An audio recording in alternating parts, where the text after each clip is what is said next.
Kasba TV, হৃদয়ে বাংলা। শিরোনাম নিয়ে সাথে আছি আমি ফারজানা রূপা।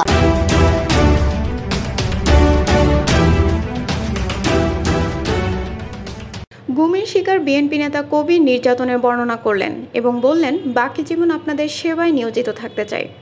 ব্রাহ্মণবাড়িয়া ও আখাউড়া প্রতিনিধি। আফরোজা হাসির সহযোগিতায় এখন বিস্তারিত। গুমের শিকার বিএনপি নেতা কবির আহমেদ জানান, ফ্যাসিস্ট খুনি হাসিনা এবং অবৈধ আইনমন্ত্রী রোশানলের শিকার হয়ে আমি শারীরিক এবং মানসিকভাবে অসুস্থ হয়ে পড়েছি। এ সময় তিনি গুমের সময়কার ভয়াবহ চিত্র তুলে ধরে বলেন, আল্লাহর অশেষ রহমতে আমি আপনাদের মাঝে ফিরে এসেছি। আমি বাকি জীবন আপনাদের সেবায় নিয়োজিত থাকব। শনিবার বিকেলে কুমিল্লা সিলেট মহাসড়কের তন্তর বাজারে আখাউড়া দরকার ইউনিয়ন বিএনপি ও অঙ্গ সংগঠনের আয়োজিত দ্বিতীয় স্বাধীনতা আন্দোলনের সকল শহীদদের স্মরণে দোয়া এবং জনসভায় প্রধান অতিথির বক্তৃতায় তিনি এসব কথা বলেন।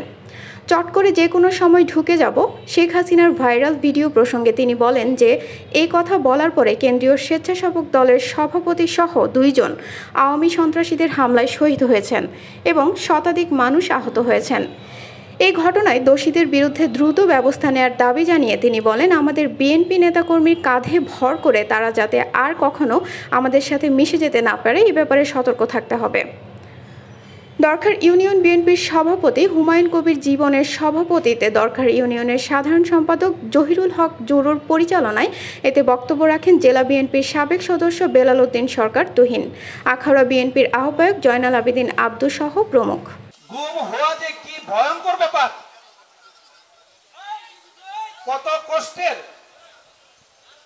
এটা আমি আপনাদেরকে বলে বোঝাতে পারবো না। তারা যখন আমাকে ধরে নিয়ে যায়, আমার চোখ হাত বেঁধে আমাকে অমানসিক নির্যাতন করে তারা গাড়িতে উঠিয়ে তারা আমাকে নিয়ে যায়। 16.5 ঘন্টা পর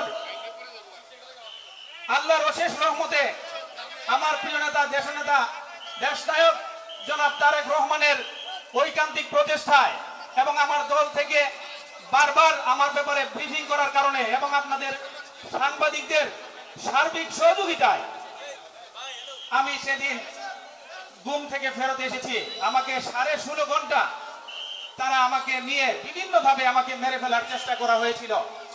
আমাকে 3 বার নামিয়ে আমাকে হত্যা চেষ্টা করেছে। তারা আমাকে মেডিসিন খাইয়ে দিয়েছে। তারা যখন নির্যাতন করে তখন আমার গলা শুকিয়ে একদম নাভি পর্যন্ত শুকিয়ে যেত।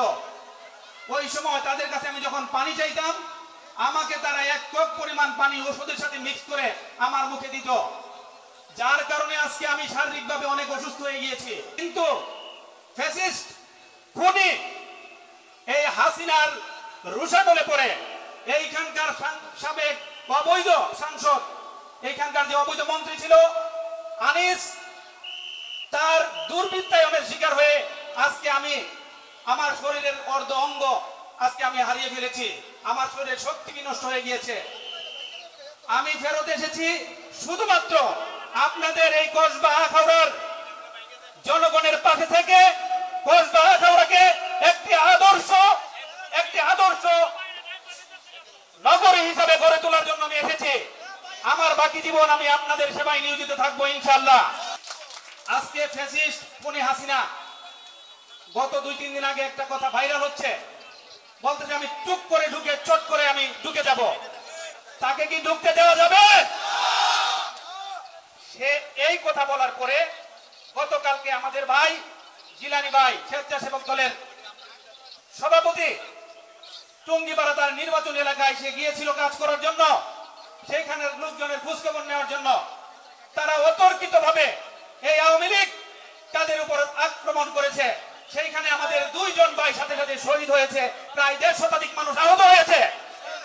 এরপরেও কি আর আওয়ামী লীগকে সুযোগ দেওয়া যায়?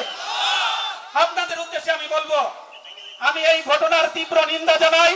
অবিলম্বে এই আওয়ামী লীগকে বাংলাদেশ থেকে বিদায় করার জন্য ব্যবস্থা নিতে হবে। কোন বিএনপির নেতার, কোন বিএনপির কর্মীর কাঁধে ভর দিয়ে তারা যেন আর কখনো আমাদের সাথে মিশে যেতে না পারে, সেই ব্যাপারে সবাইকে সতর্ক থাকতে হবে। কসবা টিভির সংবাদের সাথে থাকার জন্য ধন্যবাদ জানাচ্ছি। পরবর্তী সংবাদ পেতে আমাদের চ্যানেলটি সাবস্ক্রাইব করে রাখুন।